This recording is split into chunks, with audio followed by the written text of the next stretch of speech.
கிறிஸ்துவின் நாமத்தினாலே இந்த வருஷம் தேவன் கொடுத்த வாக்குத்தத்தத்தின் அடிப்படையிலே நாம் தேவனுடைய வார்த்தையை தியானித்துக் கொண்டிருக்கிறோம்.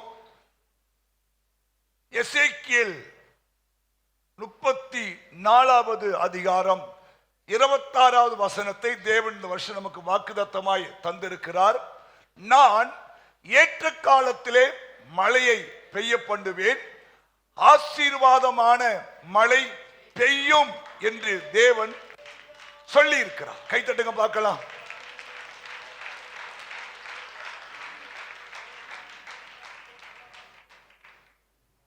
மழை என்றாலே ஒரு பக்கம் ஆசீர்வாதம் வரும், ஒரு பக்கம் அது அழிவை ஏற்படுத்தும். நம்ம கையில் தான் இருக்குது இல்லையா? ஒரே கரண்ட் இருக்கு இல்லையா? கரண்ட் நமக்கு நன்மையும் செய்யும், தீமையும் செய்யும். நாம் எந்த அளவுக்கு கவனமா இருக்கிறோமோ அந்த அளவுக்கு எல்லாமே நமக்கு நன்மையா தான் இருக்கும். அல்லேலூயா. வண்டி இருக்குது, கார் இருக்கிறது, எல்லாமே நமக்கு நன்மைக்காக தான் தேவன் கொடுக்கிறார். அதை நாம் எந்த அளவுக்கு சரியாய் பயன்படுத்துகிறோமோ அப்போது அவைகள் நமக்கு ஆசீர்வாதமாக இருக்கும் இல்லையா? சில பேர் வேகமா ஓட்டி கை ஓட்டிட்டு கால் ஓட்டிட்டு வந்து வீட்டில் உட்கார்ந்து இருக்கிறான். சில பேர் உயிரையும் விட்டுறாங்க. எல்லாமே ஞானமாய் செயல்படுத்த வேண்டும், அது நல்லது. ஆமென் சொல்லுங்க. அப்போ ஆண்டவர் நமக்கு ஒரு வாக்குத்தத்தம் கொடுத்திருப்பாரானால் அந்த வாக்குத்தத்தங்களுக்கு நாம் பாத்திரவான்களாய் இருக்க வேண்டும் என்று தேவன் எதிர்பார்க்கிறார். ஆமென் சொல்லுங்க. நான் போன வாரமே சொன்னேன் இல்லையா? அவர் நல்ல தெய்வம், நல்ல மேய்ப்பனாகவே இருக்கிறார். மேய்ப்பர்களை காட்டிலும் அவர் தம்முடைய ஆடுகள் மேல அதிக அக்கறையாய் இருக்கிறார்.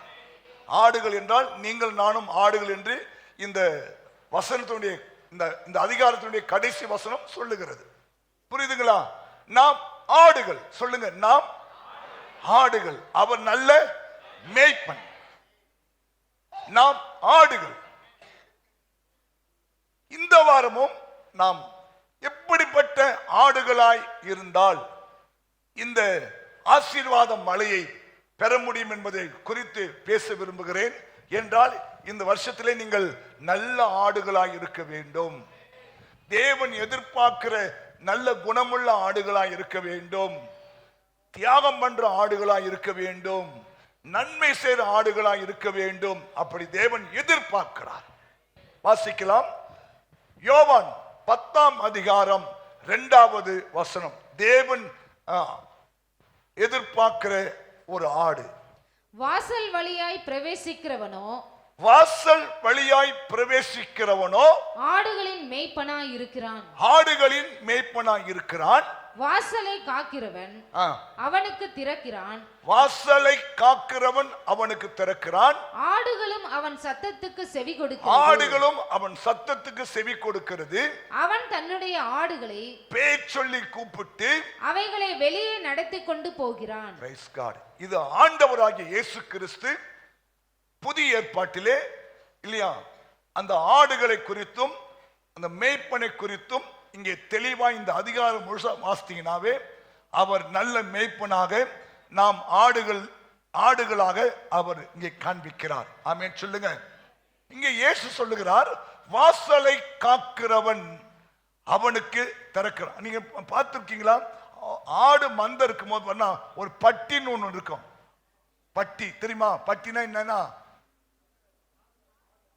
ஆடுகளை மடக்கி வைக்கிறதுக்கு ஒரு பட்டி இருக்கும். அதுல கொண்டு போய் தான் எல்லா ஆடுகளையும் போட்டு அந்த பட்டியை மூடிடுவாங்க. அதாங்க ஏசு சொல்றாரு, வாசலை காக்கிறவன், அல்லது அந்த பட்டிக்கு ஒரு வாசல் இருக்கு இல்லையா? அந்த வாசலை காக்கிறவன் இல்லையா அவனுக்கு திறக்கிறான். ஆடுகளும் அவன் சத்தத்துக்கு செவி கொடுக்கிறது. அவன் தன்னுடைய ஆடுகளை பெயர் சொல்லி கூப்பிடுவான் இல்லையா? அந்த நாட்டில் பார்த்தீங்கன்னா ஆடுகளுக்கு மாடுகளுக்கு எல்லாம் பேர் இருக்கும். அந்த பேர் கூப்பிட்டோடனே அந்த ஆடு பார்த்துருக்கீங்களா? மாடு மானம் பார்த்துருக்கீங்களா?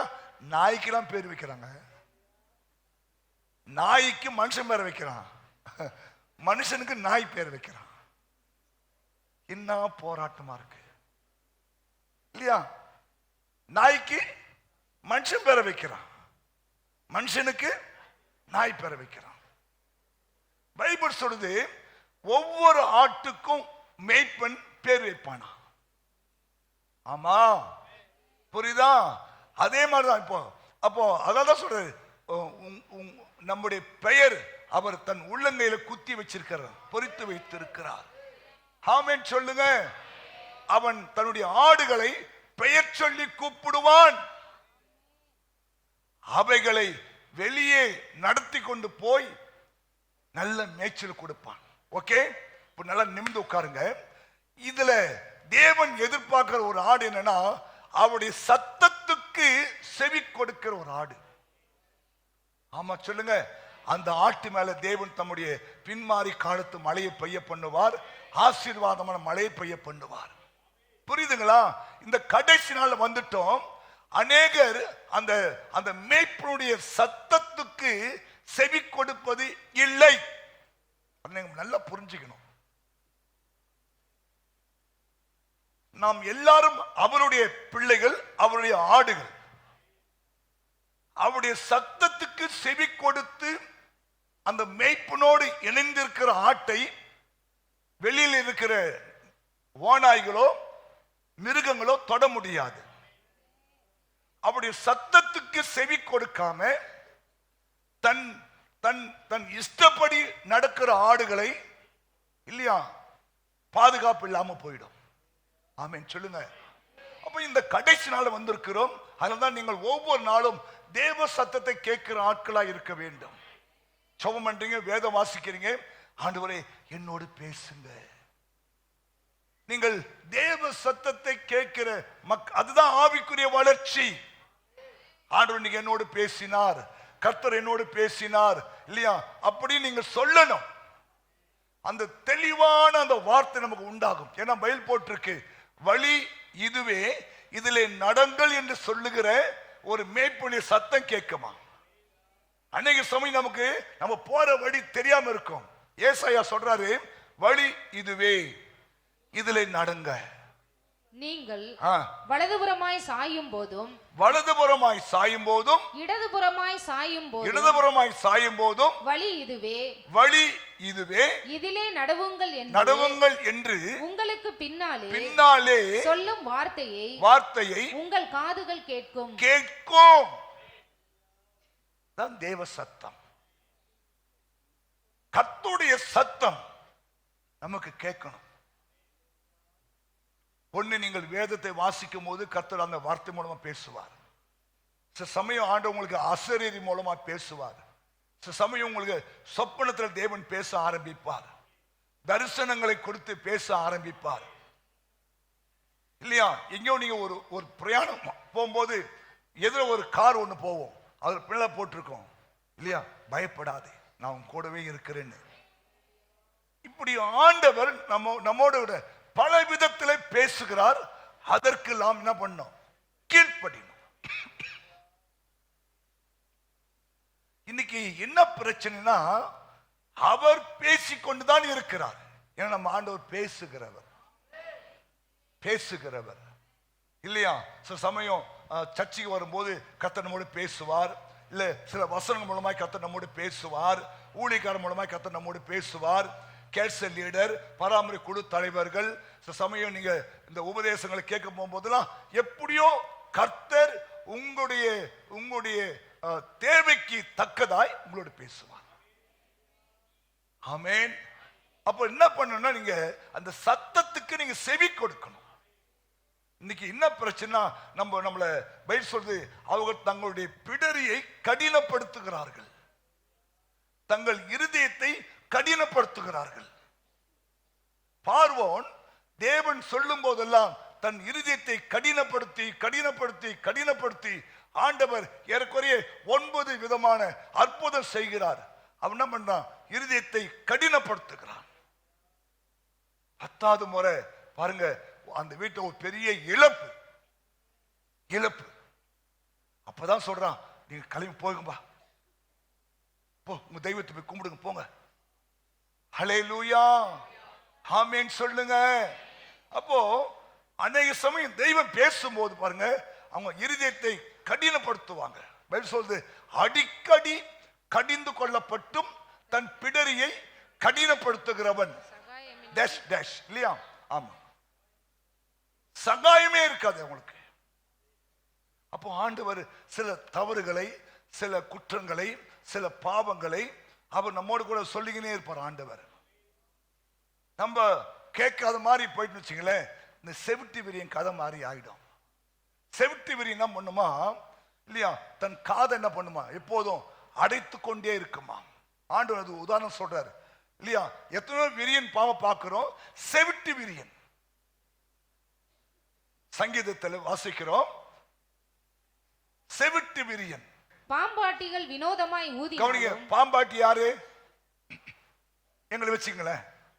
அப்ப பாம்பாட்டிகள் வினோதமா ஊதுறான் இல்லையா? ஆனா அந்த செவிட்டு விரியனுக்கு பத்தியா, அது என்ன பண்ண? காதை அடிச்சுக்குமா. நாங்க படிச்சல இவங்களை கொண்டாந்து ஊத வைக்கிறோம், திருப்பி மாசம் கொண்டாந்து அவரை ஊத வைக்கிறோம்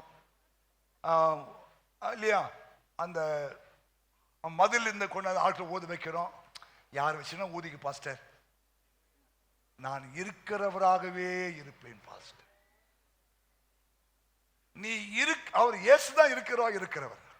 நீ மாறணும், நீ மாறணும் இல்லையா? நீ கடவுள் இல்லை, நீ நீ நீ தேவனுடைய களிமண். அது சொல்ற இல்லையா? நாம் களிமண், அவர் குயவன். இங்க வந்து உன்னை என்ன பண்றாரு? அழகா வணங்கணும்னு விரும்புறாரு. நீ விட்டு கொடுத்தா நல்ல பாத்திரமா வந்துடுவ. வானம் பூமி ஒளிந்து போனாலும்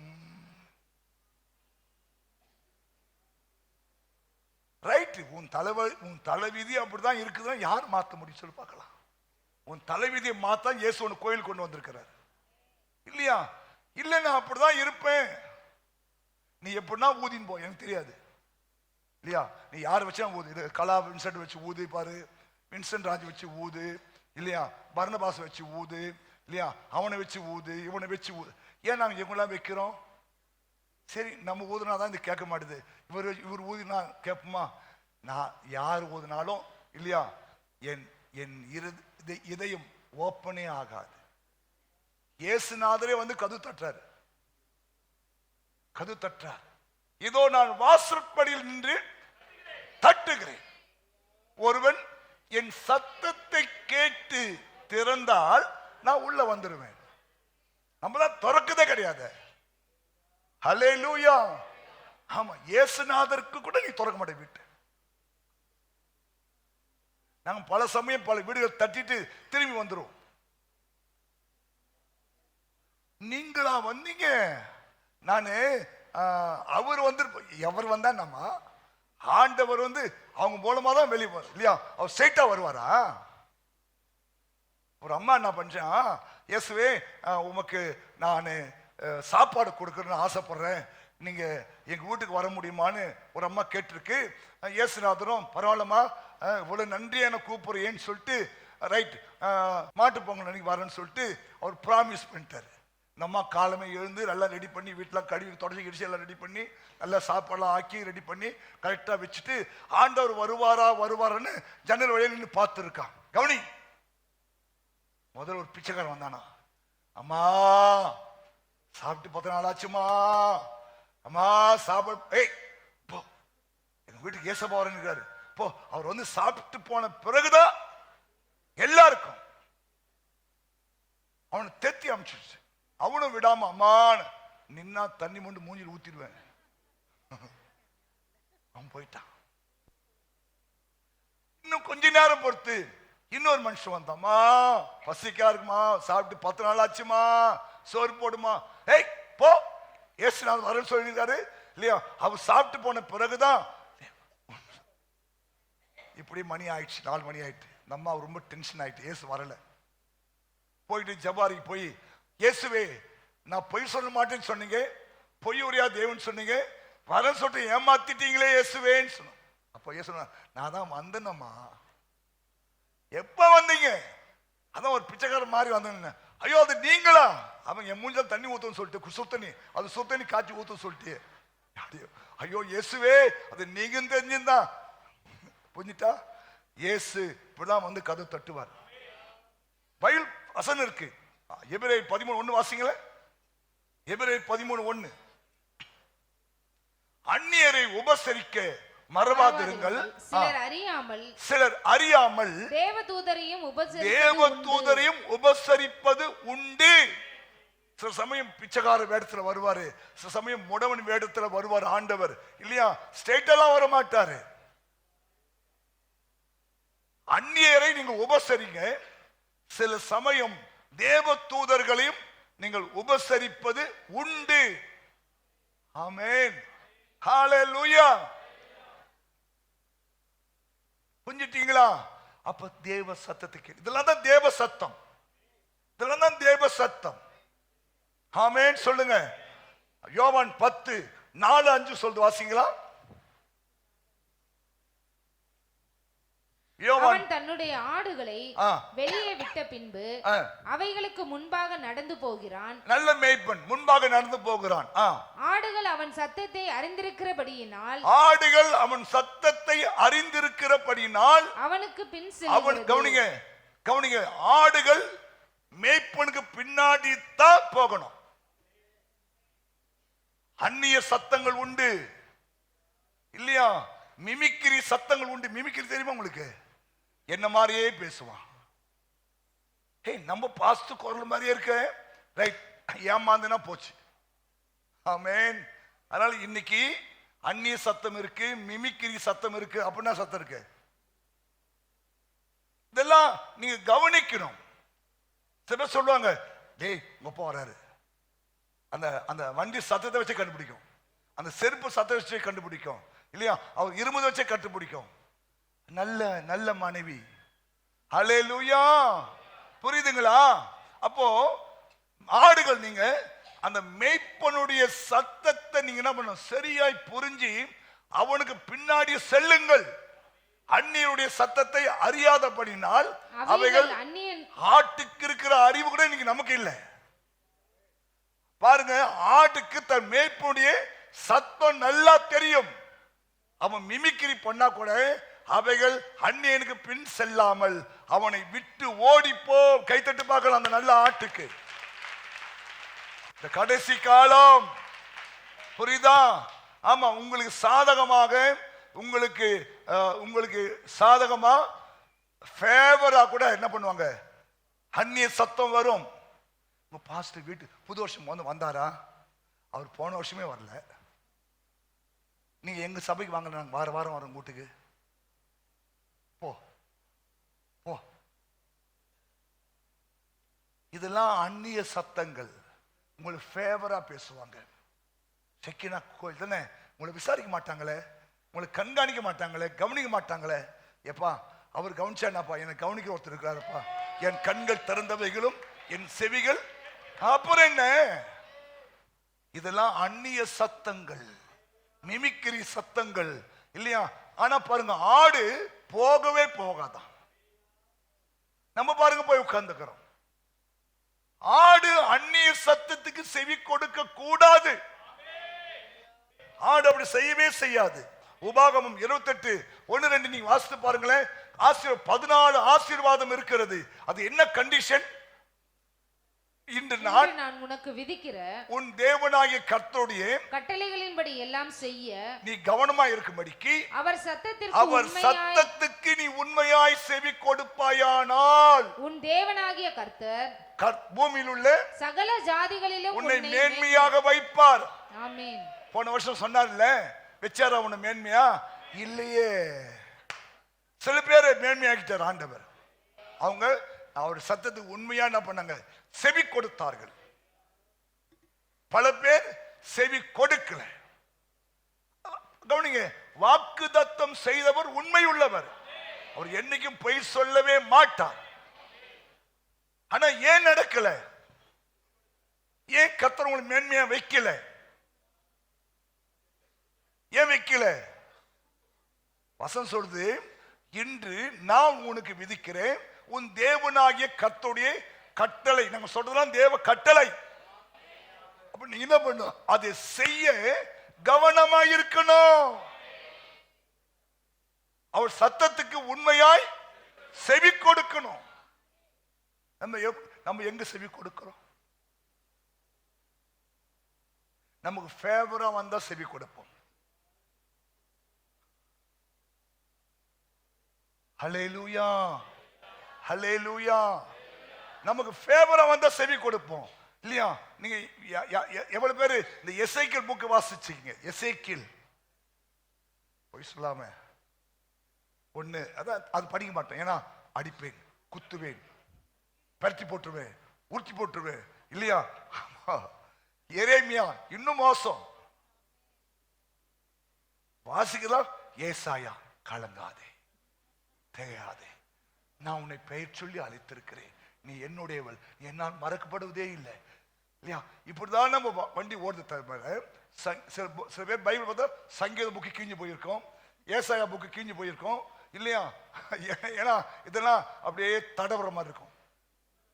கலங்காதே, கலங்காதே, கர்த்தர் உன்னை கைவிட மாட்டார்,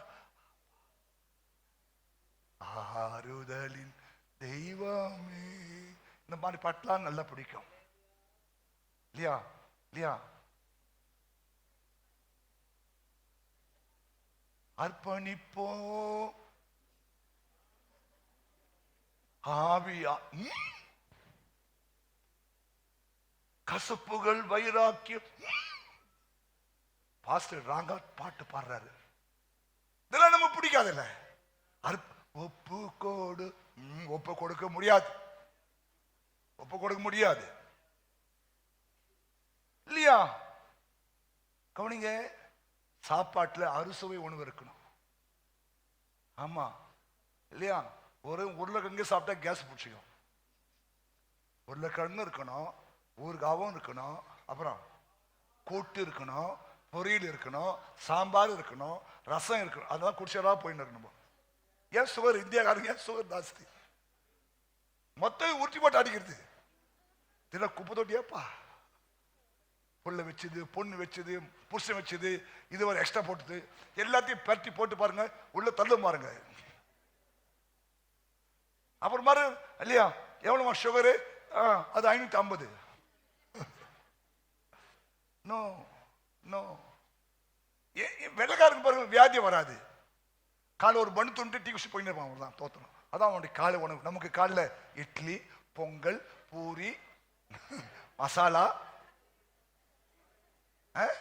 வடை, ஓட்ட வடை, மெது வடை, தொண்டி வடை, அப்புறம் 10 மணிக்கு 4 போண்டா இல்லையா, 2 கஜிரா துண்ணுட்டு 1 மணிக்கு அம்மா துண்டு சோத்து துண்டா உருப்பாடுமா யாவும். லிமிட் ஆயிரு, லிமிட் ஆயிரு. தேவ சத்தம் இதெல்லாம் தொண்டையில. அப்புறம் நீ போஜன பிரியனா இருந்தா கத்தி வைக்க சொல்றல்ல, நீ என்னைக்காவது நீ செஞ்சிருக்காத? எப்பா ஆண்டவரே கத்தி வைக்க சொல்றாருப்பா இல்லையா? நம்ம என்ன பண்ணக்கூடாது? நிறைய சாப்பிடக்கூடாதுப்பா இல்லையா? நான் அடிட்டு சொல்லுவேன், 6 வயிறு சோறு, 4 வயிறு தண்ணி. நைட்டு தூங்கும் போது எவ்வளவு சாப்பிடணும்? 6 வயிறு தான் சாப்பிடணும். தூக்கம் வராது பாஸ்டர். ஒரு நாள் 2 நாள் ட்ரை பண்ணி பாரு இல்லையா? அவர் பாருங்க 11 மணி வரைக்கும் தூங்கி பாருங்களேன். அப்புறம் எப்படி வேலைக்கு போவேன்? என்ன பண்ணுவேன்? 6 வயிறு சோறு, 4 வயிறு தண்ணி, 4 வயிறு கேப் இருக்கணும் இல்லையா? பாருங்க, டான் 5 மணிக்கு உங்களுக்கு எழுப்பி விடும் பாருங்க இல்லையா? ஃபுல்லா இது வரைக்கும் சாப்பிட்டுட்டு தண்ணி குடி கூட முடியாம உட்கார்ந்துட்டு இருக்கும் பாருங்க. நோ, 6 வயிறு சாப்பிடு. புரியுதா? ஆமா, 6 வயிறு சாப்பிடு. எவ்வளோ பேருக்கு ஒருவேளை சாப்பாடு இல்லாம கஷ்டப்படுறாங்க. ஒரு வேளை சாப்பிடுறவன் யோகி, 2 வேளை சாப்பிடுறவன் ரோகி, 3 வேளை சாப்பிடுறவன் துரோகியா. ஒரு வேளை சாப்பிடுறவன் யோகி, அதான் முனிவர்கள் ஒரு வேளை தான் சாப்பிடுவாங்களா. நம்ம 3 வேளை 4 வேளை 5 வேளை இல்லையா, ஸ்நாக்ஸ் அது இது லொட்டு லொசுக்கு போட்டு இல்லையா தோத்துறோம். கல்யாண வயசுல கேள்வி மாதிரி ஆயிடுது. சோ கவனி, சத்தத்துக்கு செவி கொடு. இந்த பழத்தை சாப்பிடாதுன்னா சாப்பிடாத. ஏன் சாப்பிட்டா என்ன? ஏமா நம்ம இயேசுநாதரோட பெரிய புத்திசாலி கிடையாது. சாப்பிடாதுன்னா சாப்பிடாது. ஏன் சாப்பிடுவானா சொன்னாரு? எதுக்கு சாப்பிடுவானா சொன்னாரு? சாப்பிடுவானா சொன்னாரு, எதுக்கு மரத்தை நடுவில் வச்சாரு? இந்த கேள்விலாம் கேட்டுருந்ததுன்னா பொழுது போயிடும். சாப்பிடாதனா சாப்பிடாது, சாப்பிடுனா சாப்பிடு, ஓடுனா ஓடு, உட்காருனா உட்காரு. இல்லையா? ஸ்தோத்திரம்.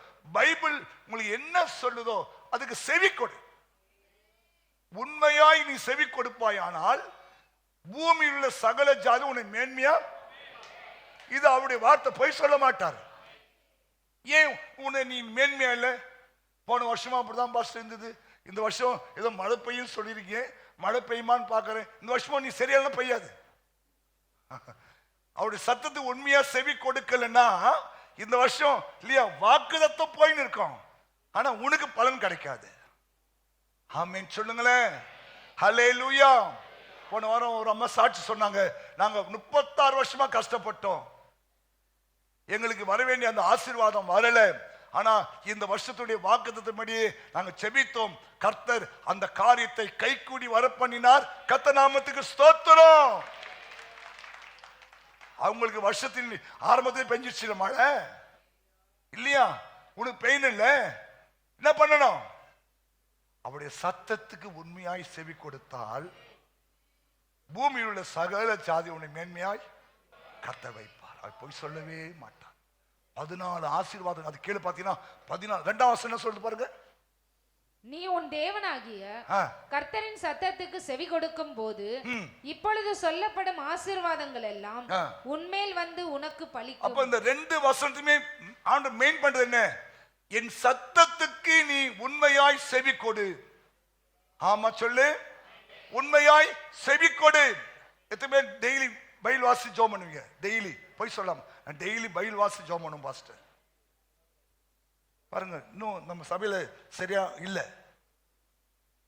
தினந்தோறும் பைபிள் வாசித்து செபிச்சு பைபிள் வாசித்து நீங்க தான் அடுத்த வேலையை ஆரம்பிக்கணும். இல்லைன்னா உங்களுக்கு அந்த தேவனுடைய பாதுகாப்போ தேவனுடைய கிருபையோ ஆசீர்வாதம் உங்களுக்கு வரவே வராது. ஹல்லேலூயா. 1000 வேலை இருந்தாலும் சரி, ஒரு கிறிஸ்தவனுடைய கடமை 3 வேளை ஜெபம் பண்ணணும், வேதம் வாசிக்கணும், வேதத்தின்படி நடக்கணும், உண்மையா இருக்கணும். ஹல்லேலூயா. ஆமா, கவனிங்க, நம்முடைய பிரதமர் மோடி ஒரு நாளைக்கு 3 மணி நேரம் தூங்குறாராம். முதலமைச்சர் 3 மணி நேரம் தூங்குறாங்க. புரியுதா? அவ்வளவு ஹார்ட் ஒர்க் பண்றாங்க. ஆனா தேவனுடைய பிள்ளையாகி நீங்க இல்லையா, வேதம் வாசிக்கிறது இல்ல, ஜெபம் பண்றது கிடையாது, ஊழியம் செய்யறது கிடையாது இல்லையா, ஸ்தோத்திரம், தேவன் சொன்ன வார்த்தை கீழ்ப்படியது கிடையாது. எப்படிப்பா ஆண்டு உங்களை ஆசீர்வதிப்பார்? எங்க வீட்டுக்காரர் கூட கச்சேரிக்கு தான் போறார் பாஸ்டர். போலாம், ஆனா நோ யூஸ். புரிஞ்சுட்டீங்களா? இந்த வருஷம் தீர்மானம் எடுங்க, ஆண்டவரே செபிக்காம வேதம் வாசிக்காம நான் வீட்டை விட்டு வெளியே போக மாட்டேன் ஆண்டவரே. தீர்மானம் பண்ணுங்க. காலைல எழுந்து பார்க்கிறேன், மணி 5:30 மணி மாதிரி ஆயிட்டு. இயேசுவே 5:30 ஆயிட்டுன்னு சொல்லி வேகமா ரெடி ஆகி போய் உட்கார்ந்தா அப்பதான் 4:30 காட்டுது. 4:30 காட்டுது. ரைட், கொஞ்சம் பண்ண ஆரம்பிச்சு, ஆண்டவரே தோத்துறோம் தோத்துறோம் தோத்துறோம் தோத்துறோம் தோத்துறோம். புரிஞ்சிட்டீங்களா? சமயம் வாய்க்குதோ சமயம் வாய்க்காம போகுதோ, திருவசனத்தை என்ன பண்ணுமா? செயல்படுத்த ஆரம்பிக்கணும். புரியுதா? அப்போஸ்தலர் பவுல் சொல்றாரு 2 சமயம் வாய்த்தாலும் சமயம் வாய்க்காமல் ஜாக்கிரதையாய் திருவசனத்தை கவனிங்க. பைபிள் படிக்க நேரம் இருக்கோ இல்லையோ, ஆனா நீங்க செயல்படுத்தி ஆக வேண்டும். இது தேவன் சொல்ற சத்தம். கீழ்ப்படி பாரு, கீழ்ப்படி.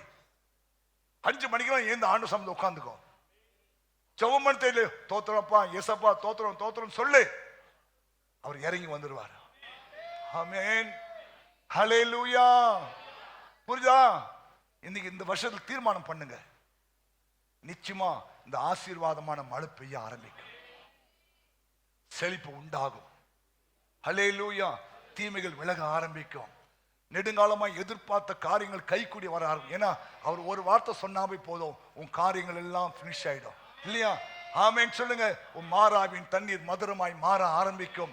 கடன் பிரச்சனைகள் மாறும் இல்லையா? கர்த்தர் வழிவாசலை திறப்பார் இல்லையா? வனாந்தத்தை வழியை திறக்கிற ஆண்டவர், அபாந்திர வெளியே ஆற திறக்கிற ஆண்டவர். உன் வாழ்க்கையில இந்த வருஷம் தேவையான ஆசீர்வாதத்துக்கு தேவையான வாய்க்கால்களை தேவனே திறந்து விடுவார்.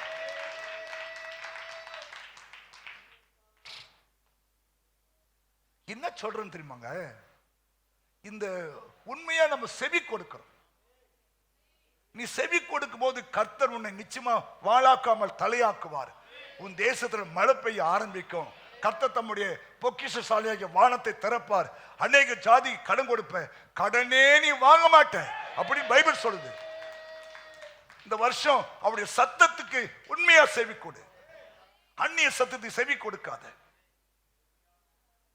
புரியுதா? நிறைய அந்நியர்கள் சுத்தி கொண்டிருக்கிறாங்க. ஸ்தோத்திரம். தேவ சத்தத்தை செவி கொடு, அவர் நல்லவராகவே இருப்பார். ஆமென் சொல்லுங்க. வெளிப்படுத்தின விசேஷம், இதுல முடிஞ்சு போச்சு டைம். வெளிப்படுத்தின விசேஷம் 2ஆம் அதிகாரம் 21ஆம் வசனம். அந்த சபைகளுக்கு தேவன் சொல்வதை அவன் காது உள்ளவன் கேட்கணும். அந்த 7 சபைக்கும் கர்த்தர் இந்த வார்த்தையை யூஸ் பண்றார். காது உள்ளவன் கேட்க கடவன், காது உள்ளவன் கேட்க கடவன், காது உள்ளவன் கேட்க. அதுல 1 அவர் மனம் திரும்பும்படியாய் அவளுக்கு நான் தவணை கொடுத்தேன். தன் வேசி மார்க்கத்தை விட்டு மனம் திரும்ப அவளுக்கு விருப்பம் இல்லை. மனம் திரும்பும்படி நான் அவளுக்கு தவணை கொடுக்கிறேன். அவ என்ன பண்ண? அந்த தவணையை மனம் திரும்ப ஏற்றுக்கொள்ள விருப்பம் இல்லை. புரியுதா? நாங்களும் உங்களுக்கு மனம் திரும்புங்கள், மனம் திரும்புங்கள், ரட்சிக்கப்படுங்கள், பூரணப்படுங்கள், ஞானஸ்தானம் எடுங்கள் இல்லையா? சாட்சியாய் வாழுங்கள், உண்மையாய் இருங்கள் இல்லையா? தேவனை பிரியமாய் வாழுங்கள் சொல்றோமா? நம்ம செவி கொடுக்கிறோமா? இல்ல. ஆனா ஆண்டவர் சொல்றாரு, சபைகளுக்கு சொல்லுகிறதை காது உள்ளவன் கேட்கணும். நமக்கெல்லாம் காது இருக்குல்ல, கேக்குதா? என்ன சொல்றாரு? ஜெயம் கொள்ளுகிறவனுக்கு நான் மறைவான மன்னாவை புசிக்க கொடுத்து. இந்த 7 சபைக்கு பாருங்க, ஆண்டவர் சபைக்கு சொல்லுகிறதை காதொல்வன் கேட்க கடவன். பாருங்க, இந்த 7 சபைக்குமே சில குறைகளை தேவன் சொல்லுகிறார். உன்னிடத்துல ஒரு குறை இருக்கு, உங்ககிட்ட ஒரு குறை இருக்கு, இந்த சபையில ஒரு குறை இருக்கு, இந்த சபையில ஒரு குறை இருக்கு, இந்த சபையில ஒரு குறை இருக்கு, இது இந்த சபையில குறை இருக்கு. அப்போ அந்த குறைகளை தேவன் சொல்லும் போது காதுள்ளவன் என்ன பண்ண? கேட்டு கீழ்ப்படிஞ்சு அந்த குறைகளிலிருந்து நம்ம வெளியே வந்துடணும். ஆமென் இல்லையா? முதல் சபைக்கு என்ன சொல்றாரு? மனம் திரும்பு, நீ ஆதியிலே கொண்டு அன்பை விட்டாய் என்று உன் பேர்ல எனக்கு ஒரு குறை இருக்கு, மனம் திரும்பு சொல்றாரா? 2ஆம் சபைக்கு என்ன சொல்ற பாருங்க. முந்தினவரும் பிந்தினவரும் மரித்திருந்து பிழைத்தருவுமானவர் சொல்லுகிறதாவது, உன் கிரியைகளையும் உன் உபத்திரவத்தையும் நீ ஐஸ்வர்யம் உள்ளவனாய் இருந்தும் உனக்கு இருக்கிற தரித்திரத்தையும் தங்களை யூதர் என்று சொல்லியும் யூதராய் இராமல் சாத்தானுடைய கூட்டமாய் இருக்கிறவர்கள் செய்யும் தூஷணத்தையும் அறிந்திருக்கிறேன். நீ படப்போகிற பாடுகளை குறித்து எவ்வளவும் பயப்படாதே. இதோ நீங்கள் சோதிக்கப்படும் பொருட்டாக பிசாசானவன் உங்களில் சிலரை காவலில் போடுவான். 10 நாள் உபத்திரவப்படுவீர்கள். ஆகிலும் நீ மரண பரியந்தம் உண்மையாயிரு, அப்பொழுது ஜீவ கிரீடத்தை உனக்கு தருவேன். இந்த சபைக்கு இப்படி சொல்றாரு. அப்போ ஒவ்வொரு திருச்சபையிலையும் 7 சபை அங்க இருக்கு, 7 சபையிலையும் சில குறைகள் உண்டு என்று ஆண்டவர் சொல்லுகிறார். நம்ம என்ன பண்ணோம்? படித்து அந்த குறைகளை நிறைவாக்க வேண்டும். அந்த குறைகளை நாம் அறிந்து அதிலிருந்து வெளியே வந்துடணும். ஆண்டவர் பேசுகிறார், ஆவியானவர் பேசுகிறார். இந்த சபையின் தூதனுக்கு நான் சொல்லுகிறது என்னவெனில், 3ஆவது சபை இல்லையா? பெர்கமு சபையின் தூதனுக்கு நீ எழுத வேண்டியது என்னவெனில், இருபுறமும் கருக்குள்ள பட்டயத்தை உடையவர் சொல்லுகிறதாவது, உன் கிரியைகளையும் சாத்தானுடைய சிங்காசனம் இருக்கிற இடத்தில் நீ குடியிருக்கிறதையும். அப்ப கவனிக்கணும், இந்த 7 சபைக்கும் தேவன் சில காரியங்களை சொல்றாரு. நம்ம என்ன பண்ணணும்? அதிலிருந்து வெளியே வர்றதுக்கு முயற்சி எடுக்கணும். புரியுதா? அப்போதான் நீங்க அங்க போக முடியும், ஜீவகிரகத்தை பெற முடியும், மறைவான மன்னாவை சாப்பிட முடியும் இல்லையா, புது நாமத்துவம் ஆண்டவர் மேல எழுதுவாரு இல்லையா. இப்படி பல காரியங்கள் கவனி. ஒரு சபைக்கு அந்த ஜீவ விருட்சத்தின் கனியை கொடுப்பேன்னு சொல்றாரு ஆண்டவர். ஆவியானவர் சபைகளுக்கு சொல்லுகிறதை காதுள்ளவன் கேட்க கடவன். ஜெயம் கொள்ளுகிற எவனோ அவனுக்கு தேவனுடைய பரதீசின் மத்தியில் இருக்கிற ஜீவ விருட்சத்தின் கனியை கைதட்டுங்க பார்க்கலாம், புசிக்க கொடுப்பேன் என்று எழுது. கைதட்டுங்க பார்க்கலாம். ஆதாம் ஏவாளுக்கு பிறகு நீங்கள் நானும் தான் அந்த கனியை சாப்பிட போறோம். ஆமா, ஹல்லேலூயா. அப்போ அதுக்கு இன்ஸ்ட்ரக்ஷன் கொடுக்கிறாரு, மனம் திரும்புங்க, ஆதி அன்பை காத்து கொள்ளுங்க இல்லையா, ஸ்தோத்திரம் சொல்லி சொல்ற போது நம்ம என்ன பண்ணோம்? மனம் திரும்பிடணும். புரியுதா இல்லையா?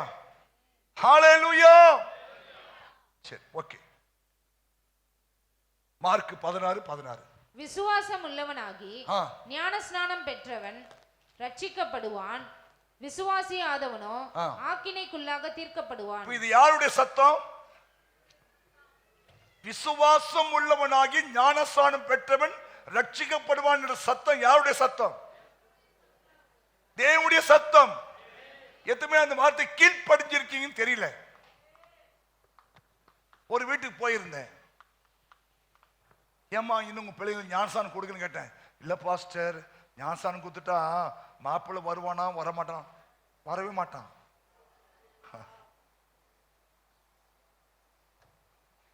அனைத்தையும் செய்து முடிக்கும் அவர்தான் இல்லையா. நீ என் வார்த்தைக்கு கீழ்ப்படிஞ்சா பரதேசிகள் மன்னாவை கூட நான் சாப்பிட கொடுப்பேன் உனக்கு. நீ என் வார்த்தைக்கு கீழ்ப்படியாம இல்லையா, ஞாசம் கொடுத்தா கிறிஸ்தவ மாப்பிள்ளை கிடைக்குமா கிடைக்காதா? கிடைச்சா என்ன, கிடைக்காம போனேனாமா இல்லையா, அவர் வேலை, அவர் பொறுப்பு அது இல்லையா. நீ என் வார்த்தை முதலாவது கீழ்ப்படி, கீழ்ப்படி. ஆமென் சொல்லுங்க. முதல்ல கீழ்ப்படிஞ்சிரு. அப்புறம் கல்யாணம் ஆகுதா, அப்புறம் புள்ள பிறக்குதா, மாப்பிள்ளை வரானா, மாப்பிள்ளை வராம போறானா இல்லையா. நீ தைரியமா சொல்ல, ஆண்டவரே நம்முடைய வார்த்தை கீழ்ப்படிஞ்சிருக்கிறேன். கவனிங்க இல்லையா, நீங்க கீழ்ப்படிஞ்சாவே அவருடைய உள்ள சந்தோஷமாயிடும். ஆமா சொல்லுங்க, ஹல்லேலூயா. சாட்சியா நில்லுங்க. கர்த்தரும் பட்சத்தில் நிற்பார், கர்த்தர் நமக்கு சகாயராய் இருப்பார், கர்த்தர் நமக்காக யுத்தம் பண்ணுவார். ஆமென். ஆமா, புறஜாதிகள் வெட்கப்பட்டு போகும்படி கர்த்தர் நம்முடைய தலையை எண்ணெயால் அபிஷேகம் பண்ணுவார், நம்முடைய பாத்திரம் நிரம்பி வழியும். இப்ப கல்யாணம் என்ன மாறி கொட்டிட்டா சொல்லி பார்க்கலாம். உன் பொண்ணு கல்யாணம் ஞானஸ்நானம் கொடுத்து ஞானஸ்நானம் கொடுத்தா உன் பொண்ணுக்கு மாப்பிள்ளை வர மாட்டான் நீ யோசிக்கிற இல்லையா. அது மாமிசம். மாம்ச சிந்தை மரணம், ஆவின் சிந்தை ஜீவனும் சமாதானம். நீங்க எல்லாமே தேவ சித்தத்துக்குள்ளேயே இருக்கணும். அதுதான் தேவ சத்தம். சில சமயம் அது கொஞ்சம் ஹார்டா இருக்கும், கஷ்டமா இருக்கும் இல்லையா. யாவரோடும் சமாதானம் இருக்க முடியுமா? பைபிள் எபிரேயர் 13 யாவரோடும் இருக்கீங்களா? அதெல்லாம் படிக்க மாட்டோம் இல்லையா. யாதொரு கசப்பான வேறு உங்களுக்குள்ள முளைக்காத படிக்க காத்துக்கோன்னு சொல்றாரு. நம்ம செய்யறோமா? அப்புறம் எப்படி உங்களுக்கு மேல ஆசீர்வாதம் மழை பெய்யும்? யாவரோடும் சமாதானமாய் இருங்கள், பரிசுத்தமுள்ளவர்களாய் இருக்கவும் நாடுங்கள், பரிசுத்தம் இல்லாமல் ஒருவனும் கர்த்தரை தரிசிப்பதில்லை இல்லை. இப்படி பல காரியங்கள் இந்த பைபிள் இருக்கு.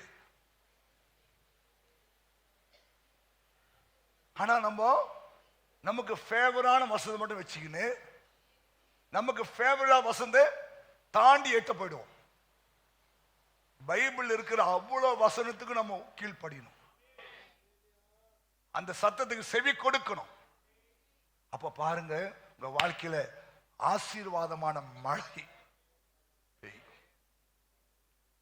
உங்க பேலை எழும்பும். இது வரைக்கும் உன் பேலை எழும்பல, கீழே இருக்குது இல்லையா? ஆனா இந்த வருஷம் அது எழும்ப உதவி செய்வார். தேவனால கூடும். ஆமேன். பர்வதங்களையே மெழுகு போல உருக செய்ய வைக்கிற ஆண்டவர். உன் வாழ்க்கையில தேவன் மகிமைப்பட முடியாதா? தேவன் உன் வாழ்க்கையில் செயல்பட முடியாதா? முடியும். ஆனா வேதத்தில் கொடுத்த எல்லா வார்த்தைகளுக்கும் செவி கொடுங்க. ஆமேன் சொல்லுங்க. இரண்டாவது சகரியா 11ஆம் அதிகாரம் 4வது வசனம். முதல் ஆடு சத்தத்துக்கு செவி கொடுக்கிற ஒரு ஆடு. இரண்டாவது பலன் கொடுக்கிற ஆடு. பலன் கொடுக்கிற ஆடு. சகரியா 11:4. என் தேவனாகிய கர்த்தர் சொல்லுகிறது என்னவென்றால், கொலை என்கிற ஆடுகளை. இது யார் சொல்றா? தேவனாகிய கர்த்தர் சொல்லுகிறார். நான் அதை என்ன பண்றேன்? ரிப்பீட் பண்றேன், அவ்வளவுதான். யார் சொல்றா? தேவனாகிய கர்த்தர் சொல்லுகிறார். நான் ரிப்பீட் பண்றேன், அவ்வளவுதான்.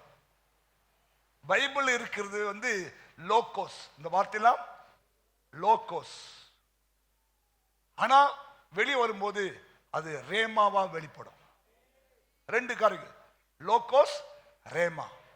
பைபிள்ல இந்த வார்த்தையெல்லாம் லோகோஸ் இல்லையா? இதை நாங்கள் தியானித்து தேவனுடைய வார்த்தையை சொல்லும் போது அது ரேமா வார்த்தையாய் புறப்பட்டு வரும். இப்ப இங்க தேவனாய் கர்த்தர் சொல்கிறார் என்னவென்றால், கொலை என்கிற ஆடுகளை மேய்க்க கடவாய். சரி. அவைகளை உடையவர்கள் அவைகளை கொன்று போட்டு தங்களுக்கு என்று எண்ணுகிறார்கள். அவைகளை விற்கிறவர்கள் கர்த்தருக்கு ஸ்தோத்திரம், நாங்கள் ஐஸ்வர்யம் உள்ளவர்கள் ஆனோம் என்கிறார்கள். அவைகளை மேய்க்கிறவர்கள் அவைகள் மேல் இரக்கம் வைக்கிறது இல்லை. ஓகே. இங்க ஒரு காரியம் என்னன்னா,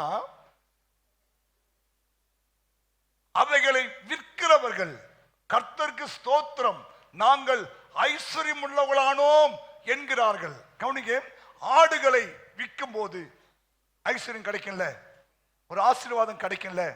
அப்போ இங்க சொல்ற ஒரு ஆடு பலன் கொடுக்கிற ஒரு ஆடு. ஆமா சொல்லுங்க. உன்னால பலன் கிடைக்கணும். உங்களால தெய்வத்துக்கு பலன், உங்களால குடும்பத்துக்கு பலன், உங்களால நீங்க வேலை செய்யற முதலாளிக்கு பலன், உங்களால உங்க நம்பி இருக்கிற மக்களுக்கு பலன். அதுதான் தேவன் எதிர்பார்க்கிறார். ஆமென். இங்க பாரு, இந்த ஆட்டை விற்கிறவர்கள் கர்த்தருக்கு ஸ்தோத்திரம், நாங்கள் ஐஸ்வர்யம் உள்ளவர்களாய் ஆனோம் என்கிறார்கள். ஏன்னா ஆடுகள் வித்தா பணம் கிடைக்கும், அந்த முடியை வித்தா பணம் கிடைக்கும், பாலை வித்தா பணம் கிடைக்கும், தோலை வித்தா பணம் கிடைக்கும் இல்லையா? ஆட்டுல எல்லாமே பலன் கொடுக்கிறது. ஆமென். ஹல்லேலூயா. ஆமா. மூளை இல்லாதவங்க மூளை வாங்கி சாப்பிட்டா மூளை வளரும். இந்த ஆட்டு குடல் இருக்குல்ல, போட்டி, அது ரொம்ப குளிர்ச்சியானது, நல்லது. அப்போ ஆட்டில் இருக்கிற எல்லாமே இன்னைக்கு மனுஷனுக்கு பிரயோஜனம். ஆமென். அவன் சொல்றான், நாங்கள் விற்றோம், ஐஸ்வர்யவானா மாறிட்டோம். அப்போ இந்த ஆடு விற்கும் போது அந்த குடும்பத்துக்கு ஒரு ஆசீர்வாதம் இல்லையா? நான் சொல்ல வேண்டிய காரியம் என்னன்னா, நீங்கள் தேவன் எதிர்பார்க்கிற பலன் கொடுக்கிற நல்ல ஆடுகளா இருக்க வேண்டும். புரிதா இல்லையா? உங்களுக்கெல்லாம் பலன் கொடுக்கணும். உங்களால பலன் இருக்கா? தேவனுக்கு ஏதாவது பலன் இருக்கா? குடும்பத்துக்கு பலன் இருக்கா? நீ வேலை செய்யற இடத்துல பலன் இருக்கா? நீங்க பாக்கியவான்கள். ஆமென் சொல்லுங்களேன். பலன் கொடுக்கணுங்க. ஆண்டவர் அதை எதிர்பார்க்கிறார். ஒரு ஓமை சொன்னார் ஆண்டவர் லூக்கா 13ஆம் அதிகாரத்துல. வாசிங்க. ஒரு தோட்டத்துல ஒரு மரத்தை நடுறாங்க. அப்பொழுது அவர் ஒரு ஓமை சொன்னார். ஒருவன் தன் திராட்சை தோட்டத்தில் ஒரு அத்தி மரத்தை நட்டிருந்தான். அவன் வந்து அதிலே கனியை தேடின போது ஒன்றும் காணவில்லை. அப்பொழுது அவன் தோட்டக்காரனை நோக்கி, இதோ 3 வருஷமா இந்த அத்தி மரத்திலே கனியை தேடி வருகிறேன், ஒன்றையும் காணவில்லை. இதை வெட்டி போடு. ஏன் பலன் கொடுக்கல? கவனி, நிமிர்ந்து பாருங்க, கண்ணை தந்து பாருங்க. நீங்க யாரும் தியானம் பண்ண வேண்டாம். வீட்டுல போய் என்ன பண்ணு, தியானம் பண்ணு. இப்ப தேவனுடைய வார்த்தையை ரிசீவ் பண்ணிக்கங்க. கவனி, ஒருவன் தன் திராட்சை தோட்டத்தில் ஒரு அத்தி மரத்தை நட்டான். கவனிங்க, தோட்டமே ஒரு பாதுகாப்பு. ஒரு அத்தி மரத்தை நட்டான். சரி, ஓகே. அவன் வந்து அதிலே கனியை தேடின போது ஒன்றும் காணவில்லை. அப்ப என்ன அர்த்தம்? பலன் கொடுக்கல. பலன் கொடுக்க. ஏன்னா தோட்டம்னா ஒரு பாதுகாப்பு, வேலி, அதுக்கு தண்ணி ஊத்திருப்பாங்க, எல்லாம் செஞ்சிருப்பாங்க. இதே வார்த்தை தான் எபிரேயர் 6ஆம் அதிகாரத்தில். இதை அப்படியே வைங்க, எபிரேயர் 6க்கு வாங்க. தன்மேல் அடிக்கடி பெய்கிற மழையை குடித்து தன்னிடத்தில் பயிரிடுவனுக்கு ஏற்ற பலனை கொடுக்கிற நிலம் தான் ஆசீர்வாதமா இருக்கும், இல்லையா? வாரத்துல 5 நாளும் பிரசங்கம், சண்டே பிரசங்கம். உன் மேல அடிக்கடி தேவனம் பண்ணாரு, மழை பெய்கிறார், இல்லையா? பொங்கலுக்கு 2 பேரு, திறப்பு வாசல ஒரு ஆளு, அமாவாசைக்கு ஒரு ஆளு, பெண்கள் கொடுத்து ஒரு ஆளு. அப்ப உங்க மேல ஆண்டவர் அடிக்கடி என்ன பண்றாரு? மழையை. அப்ப நீங்க என்ன பண்ணணும்? குடித்து தன்னிடத்தில் பயிரிடுகிறவர்களுக்கு ஏற்ற பயிரை முளைப்பிக்கணும். அந்த நிலம் தான் ஆசீர்வாதமா இருக்கும். நெக்ஸ்ட், அது ஆப்போசிட். முள்செடிகளையும் முள் பூண்டுகளையும் முளைப்பிக்கிற நிலமோ. கவனிங்க, நீங்களும் நானும் பலன் கொடுக்கணுக்காக தான் ஆண்டவர் பண்ற மேல அடிக்கடி மழையை பெய்ய வைக்கிறார்.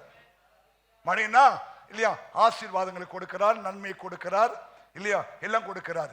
அதெல்லாம் நீ வாங்கி குடிச்சிட்டு என்ன பண்ணும்? முள் செடிகளையும் முள் பூண்டுகளையும் முளைப்பிக்கிற நிலமா இருந்தா நீ சபிக்கப்பட்டு போவா என்று நான் சொல்லலப்பா, சுட்டெரிக்கப்படுவா என்று நான் சொல்ல தேவ வார்த்தை சொல்கிறது. புரியுதா? அப்ப நீங்க என்ன பண்ணணும்? தேவனுக்கு பலன் கொடுக்கணும், பலன் கொடுக்கணும். நீங்க இது வரைக்கும் என்ன பலன் கொடுத்துருக்கீங்க? இப்ப உனக்கு ஒண்ணுமே தெரியாது. ஒரு நாள் வரும், இல்லையா? அன்னைக்கு ஒரு நாள் நீ தெய்வத்துக்கு முன்பா நிற்பியா, எங்க நிற்பே தெரியாது, தோத்துறோம். ஆனா உனக்கு கணக்கு உண்டு, கணக்கு உண்டு. போடு, கணக்கு கேட்கும் ஆண்டவர் வருவார்.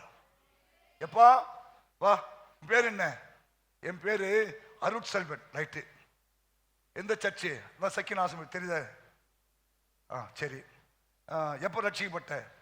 1960. சரி, ஓகே. எனக்கு என்ன பலன் கொடுத்த கேட்பாரு. ஆண்டவரே, என் வேலை செய்யறதுக்கே என்னால் முடியல, நான் எங்க போய் உனக்கு பலன் கொடுக்கறது? அப்படியா? சரி, கொஞ்சம் ஓரம் போய் நில்லுன்ட்டு வர.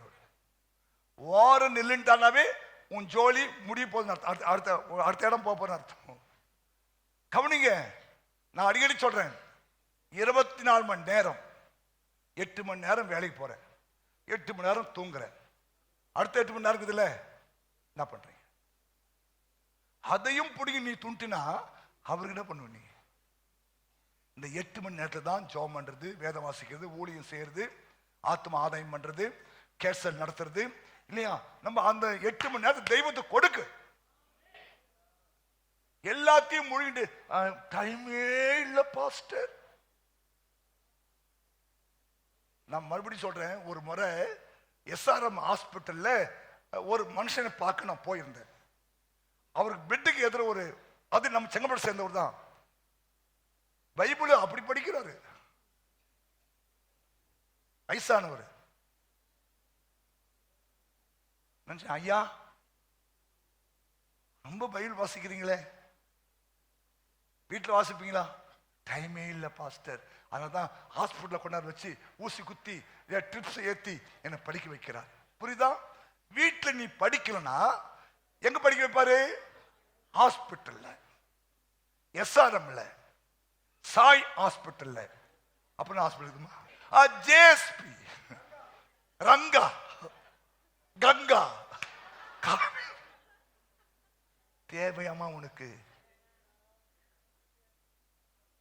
ஏன்னா உன பைபிள் படிக்க வைக்கிறது அவரோட நோக்கம். வீட்டுல படிச்சா பிரயோஜனம் இல்லை. வலையில மாட்டினா சேஃப், தூண்டில மாட்டினா மீன், வலையில மாட்டினா சேஃப். ஆனா விடமாட்டாரு, தூண்டி போட்டு வர்றது. மாட்டுவ, நீ மாட்டாம போக முடியாது. சவுல் எவ்வளோ ட்ரிக் பண்ணல, உள்ள பூந்து கிறிஸ்தவ மக்கள் அடிச்சு நொறுக்கி இல்லையா தோத்திரம் தெருவிழாட்சிக்கு தள்ளினார் போற ஆண்டவர். குதிரையோடு விழுந்தான் பாருங்க, கண்ணு தெரியாம போயிட்டு. உன்னை எங்க சந்திக்கணும், எப்படி சந்திக்கணும் இல்லையா, தூண்டி போடலாமா, வலை போடலாமா இல்லையா, கவுனி முதல்ல வலை போட்டு பார்ப்பாரு. எனக்கெல்லாம் இதெல்லாம் பிடிக்காதுங்க. என் மதமும் சம்பந்தம் தாங்க இல்லையா, எனக்கு இயேசுநாதரும் வேணும், எனக்கு அவரும் வேணும், இவரும் வேணும், தோத்திரம். பிறகு கொஞ்சம் யாரையாவது வச்சு உனக்கு கொஞ்சம் சொல்லி பார்ப்பாரு, மறுபடியும் ஒரு வலை போடுவாரு. என்ன மட்டும் நீங்க பிடிக்கணும்னு யோசிக்காதீங்க, யார் தெரியுமா, சரி ஓகே விட்டுருவாரு. அப்புறம் ஒரு தூண்டி போட்டு பார்ப்பாரு, அப்பா இல்லையா செதறி வரும் பாருங்க. என்ன பிரதர், இப்ப நான் இயேசு ஏத்துக்கிறேன் சார், எனக்கு ஜெபம் பண்றீங்களா? எப்பா இதை முன்னாடி ஏத்துக்க வேண்டியதானே, 2 கால் உடஞ்சி அந்த இது போட்டுருந்தது பிளேட்டு காலை தூக்கி முடி கட்டி. தப்பா சொல்ல, யாரும் கிண்டல் பண்ணல.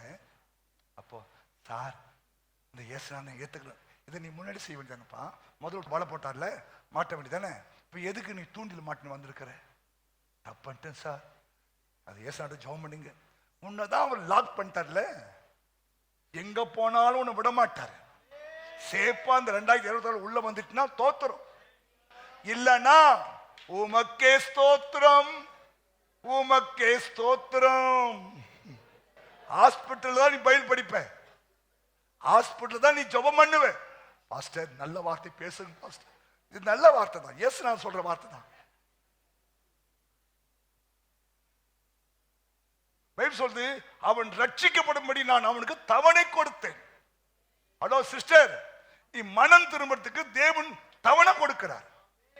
1 2 3 4 5 வரைக்கும் உனக்கு தவணை. அப்புறம் நீ எவ்வளவு தவணை கொடுத்தா நான் வர மாட்டேன், சரி நோ ப்ராப்ளம், நான் வர வைக்கிறேன் பாரு. நாங்களாம் அப்படிதான் மாட்டினோம். அப்பெல்லாம் ரொம்ப பேசுவேன், சொன்னேன், மலேசியாவில் இருக்கும்போது சொல்லுவேன்.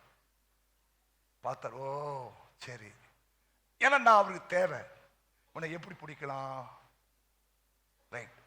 லைட்டா கொஞ்சம் வயிற்று விட்டாரு. கவனிங்க, அந்த வயிற்று வலிக்கு நான் பட்ட கஷ்டம் இருக்கு, அவ்வளோ கஷ்டம். காலையில் எழுந்த உடனே இப்போ டீ குடிக்கிறேன்ல, அப்போ அந்த வேப்பிலையை அரைச்சி கொடுப்பாங்க, வெறும் விளக்கெண்ணையும் தேங்காயும் கலந்து உள்ள குடிக்க சொல்லுவாங்க, பயங்கர கஷ்டம். இதெல்லாம் போய் தான் கடைசியில் இயேசுவே இன்னும் ஒரு விசை, இன்னும் ஒரு விசை இறங்க வேண்டும் தேவா. எப்பா அந்த லைட்டா வயிற்று கொடுத்தாரு, அப்பயும் உள்ள வந்திருக்கல, நம்ம முடியாது. உன் மேல அவர் கண்ணு வச்சுட்டாருன்னா நீ மனம் திரும்புற வரைக்கும் சுத்தி சுத்தி வருவாரு, லாக் பண்ணுவாரு. ஒரு வேலை கிடைக்காது, குடும்பத்துல அலமோதி கொண்டிருக்கோம், குடும்பத்துல பிரச்சனை வந்திருக்கோம் இல்லையா, நீ என்னமோ ட்ரை பண்ணுவ, விட்டுருவாரு. என்னைக்கு இயேசுவே தோத்திரம் முட்டி போடுறியோ தூக்கி எடுத்துப்பார். என்ன சொல்றீங்க? உன் மேல அடிக்கடி மழை பெய்யுற, அடிக்கடி மழை பெய்யுது. அந்த பயிர் எடுக்கிறவனுக்கு ஏற்ற பலனை நீ கொடுத்தினா நீ ஆசீர்வாதமா இருப்ப. ஆனா முள் செடியும் முள்ளு பூண்டையும் கொடுத்துட்டா அந்த நிலம் சபிக்கப்பட்டதாயும் சுட்டெரிக்கப்படுவதற்கு உகந்ததாய் மாறிடும். நீங்க எப்படி இருக்குன்னு ஆசைப்படுறீங்க? உங்க நிலம் ஆசீர்வாதமா இருக்கணும் இல்லையா, பயிரிடுகிறவனுக்கு ஏற்ற பலனை கொடுக்கணும். ஆமென், தோத்திரம். அவ பாருங்க, அவர் மேல அடிக்கடி மழை பெஞ்சினே இருக்கும் இல்லையா. நம்ம இந்தியாவில் அடிக்கடி மழை பெய்யுற இடம் தெரியுமா? சிறப்புஞ்சி மாவட்டம். வருஷத்தின் 360 மழை பெய்யுமாங்க, செழிப்பா இருக்கும். அடுத்தது பஞ்சாப். ஏன்? 5 நதியும் அந்த பக்கம் ஓடுது. ஏக் தோ தீன் சார் பஞ்ச். பஞ்சாப் ஏன் பேர் வந்து 5 நதி அந்த ஊர்ல பாயுது. அதனால அந்த அந்த பஞ்சாப் செழிப்பா இருக்கிறது. நம்ம ஊர்ல ஒரே ஒரு நதி போகுது, 6 மாசம் காஞ்சிருக்கும், 6 மாசம் அப்படி லைட்டா ஓடமா தண்ணி ஓடி இருக்கும். மழை காலத்துல நிறைஞ்சு ஓடும். எதுக்கு யூஸ்? ஆமேன். ஆனா உன் மேல தேவன் அடிக்கடி மழை பெய்யறாரு. இந்த வருஷம் அதை குடிச்சிட்டு என்ன பண்ணாத, முள் பூண்டியும் முள் செடியும் பயிரிச்சிடாத. புரிஞ்சுட்டா? நல்ல நிலமா இருக்கணும். நல்ல இல்லையா, பயிர் எடுக்கிறவனுக்கு ஏற்ற பலனை நீங்க தரணும், ஊழியர் செய்யணும், ஆத்ம ஆதாயம் பண்ணணும் இல்லையா. இந்த வருஷத்துல ஒரு விசுவாசி இன்னொரு விசுவாசி என்ன பண்ணும், ஒரு விசுவாசி இன்னொரு புதிய ஆளை நீங்க என்ன பண்ணும், ஆண்டவர் பக்கமா கொண்டு வரணும். இப்பவே செயல்பட ஆரம்பிங்க. முடியுமா? 364 பாஸ்டர் பாருங்க, நான் 10 பேர் கூட்டின்னு வரேன். சந்தோஷம். உன் மேல தேவன் ரொம்ப. இன்னைக்கு வாசிச்சேன் நீதிபதி 11, ஆத்துமாக்களை ஆதாயம் பண்ணுகிறோம்னா ஞானம் உள்ளவர்கள். ஆத்மா ஆதாயம் பண்ணு. உன் சாட்சி சொல்லு. பெரிய பிரசங்கம் பண்ண வேண்டாம். நான் இப்படி இருந்தேங்க, நீங்க நான் செத்துந்தா என் சமாதியில புல்லு முளைச்சிட்டு இருக்கோம், நான் நிற்பது தேவ கிருபை. சாட்சி சொல்லு, சாட்சி சொல்லு. போதும். ஆவியான கிரியை செய்ய ஆரம்பிச்சிடுவாரு. ஜெபத்தோடு செயல்படு, ஆண்டவர் கிரியை செய்வார். ஆமென் சொல்லுங்க. 2 காரியமும் சொன்ன. ஒண்ணு, ஒரு ஆடு என்ன, தேவ சத்தத்தை கேட்கிற ஆடு. 2வது பலன் கொடுக்கிற ஒரு ஆடு. நீங்க பலன் கொடுக்கணும். ஹல்லேலூயா. ஆமா, உன் மேல பெய்யுற மழை குஷி குஷி உன் வயிறு மட்டும் இப்படி பானை மாதிரி வந்துடக்கூடாது. ஏன் இதை சொல்றேன் தெரியுமா? நமக்கு ஆண்டு ஒரு குறிப்பிட்ட காலம் வரைக்கும் தான் கிருபையை வச்சிருப்பாரு. அப்புறம் கிருபை போயிடும்.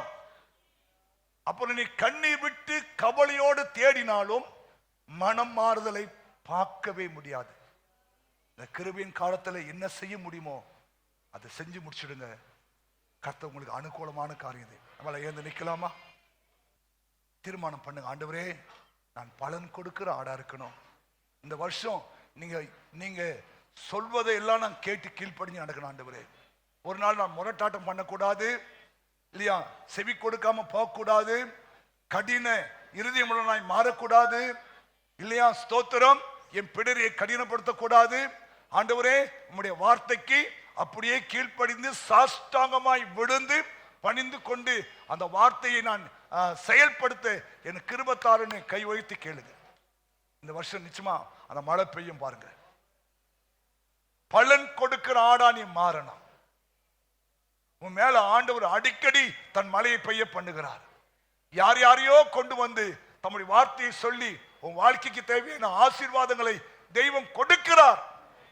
அதெல்லாம் குடிச்சிட்டு ஐயா பயிரிடுகிறவனுக்கு நீ ஏற்ற பலனை கொடுக்காம இல்லையா, ஸ்தோத்திரம், முள்பூண்டுகளையும் முச்செடிகளையும் கொடுக்கும் போது இல்லையா, அந்த நிலம் சபிக்கப்பட்டதாய் மாறிவிடும்.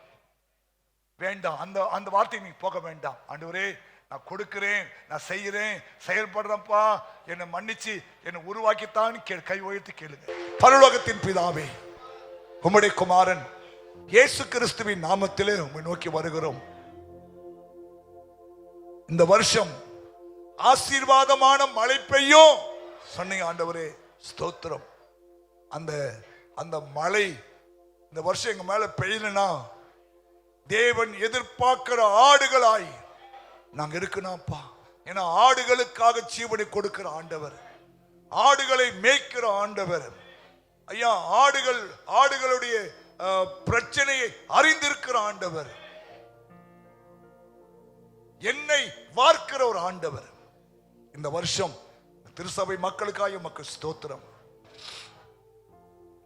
தேவன் எதிர்பார்க்கிற ஆண்டவரே, தேவ சத்தம் கேட்கிற ஆடாக, பலன் கொடுக்கிற ஆடாக எங்க திருசபை மக்களை மாற்றி தர வேண்டும் என்று நாங்கள் செபிக்கிறப்பா. தடைகள் பிசாசுங்கிற எல்லாம் விலகணும் ஆண்டவரே.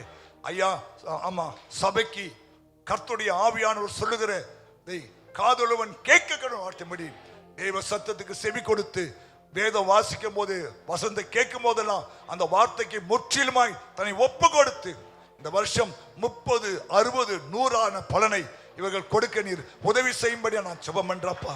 ஆவியானவரே உதவி செய்யுங்கப்பா. இவருடைய இருதயங்களை திறந்து ஆண்டவரே கர்த்தாவே லீதியாளின் இருதயத்தை திறந்த மாதிரி இவங்க இருதயங்கள் இயேசுவின் நாமத்திலே திறக்கப்படுவதால் கர்த்தருடைய வார்த்தைக்கு முற்றிலுமாய் கீழ்ப்படிந்து தன்னை தன்னை காத்துக்கொள்ள உதவி செய்யும் ஆண்டவரே. ஆண்டவரே எதிராளி பிசாசானவன் எவனை விழுங்கலாமோன்னு காத்து கொண்டிருக்கிற இந்த சூழ்நிலையில நீ தயவாய் இந்த பிள்ளைகளை காத்து கொள்ளும்படியா சொம்மன்றப்பா. என் கையிலிருந்து ஒருவனும் உன்னை பறித்து கொள்ள முடியாதுன்னு சொன்னீங்களா ஆண்டவரே. அப்பா கர்த்தாவே நாங்க ஒரு சேஃபான ஆண்டோட கையில் இருக்கிறோம் ஆண்டவரே. ஆண்டவரே எங்களை இம்மட்டும் காத்தீர். இனிமேலும் ஆண்டவரே உங்களுடைய கையிலிருந்து ஐயா உலகமோ மாமிசமோ பிசாசோ எங்களை பறித்து விடாதபடிக்கு கர்த்தரே எங்களை காத்து கொள்ளும்படியா நாங்கள் செபிக்கிறோம். இன்னைக்கு இந்த ஆராதனைக்கு வந்த ஒவ்வொரு பிள்ளைகளையும் ஆண்டவரே நீ கண்மணி போல காத்துக்கொள்ளுங்க ஆண்டவரே. குடும்பங்களை ஆசீர்வதிங்கப்பா. குடும்பங்களை இன்னும் ரட்சிக்கப்படாம மனம் திரும்பாம மனம் போன போக்கில் தேவனுக்கு விரோதமாய் செயல்படுகிற மக்கள் எல்லாம் இயேசுவின் நாமத்திலே ரட்சிக்கப்பட்டு அவர்கள் மந்தைக்குள்ள வந்து விடுவார்களாக. தேவனுடைய பட்டிக்குள் வந்து விடுவார்களாக. சபதாம் எங்களுக்கு சேஃபு, சபதா எங்களுக்கு பாதுகாப்பு, சபதா எங்களுக்கு ஆண்டவரே ஆண்டவரே கர்த்தாவே மேய்ப்பனுடைய வீடு ஆண்டவரே உதவி செய்யப்பா. அந்த ஒவ்வொரு மக்களையும் ஆசீர்வதியும் அப்பா. இந்த வாரத்திலிருந்து வேதம் வாசித்து ஜெபம் பண்ணி ஆண்டவரே தேவ சத்தத்தை கேட்டு அதுபடி நடக்கிற தேவ பிள்ளைகளாய் இவரை மாற்றி ஆசீர்வதியப்பா. எங்க சபையார் எல்லாரும் ஆண்டவரே இந்த வருஷத்துல ஆண்டவரே ஆசீர்வாத மழைக்கு பாத்திரவான்களாய் மாறி வரணும்பா. நல்ல சுகபல ஜீவனை தாரும். பலவீனங்கள் வியாதி பிசாசின் கிரிகள் விலகட்டும் ஆண்டவரே. ஐயா ஸ்தோத்திரம் ஆண்டவரே கர்த்தாவே. ஐயா தேவைகளை சந்திப்பீராக, குறைவுகளை நிறைவாக்குவீராக, குடும்பத்தில் தேவ சமாதானத்தை கட்டளையிடுவீராக. ஐயா குடும்பங்களுக்கு விரோதமாய் பொல்லாங்கன் எகிற அம்புகள் இயேசுவின் நாமத்திலே நிர்மூலம் ஆவதாக. வாலிப பிள்ளைகளை காத்துக்கொள்ளும் ஆண்டவரே. வாலிப பெண் பிள்ளைகள் மேல உங்களுடைய பாதுகாப்பு இருக்கட்டும் ஆண்டவரே. ஸ்தோத்திரம் ஐயா. தூர தேச வேலை செய்யற பிள்ளைகளுக்கு செபிக்கிறேன், காத்துக்கொள்ளுங்க ஆண்டவரே. அப்பா எல்லாரையும் கையில் ஒப்பு கொடுங்கப்பா. தொடர்ந்து நடத்தி ஆசீர்வதியும், பெரிய காரியம் செய்யும் ஆண்டவராகிய இயேசு மூலம் ஜெபிக்கிறோம் நல்ல பிதாவே. என் ஆத்துமாவே கர்த்தரை ஸ்தோத்திரி, என் முழு உள்ளமே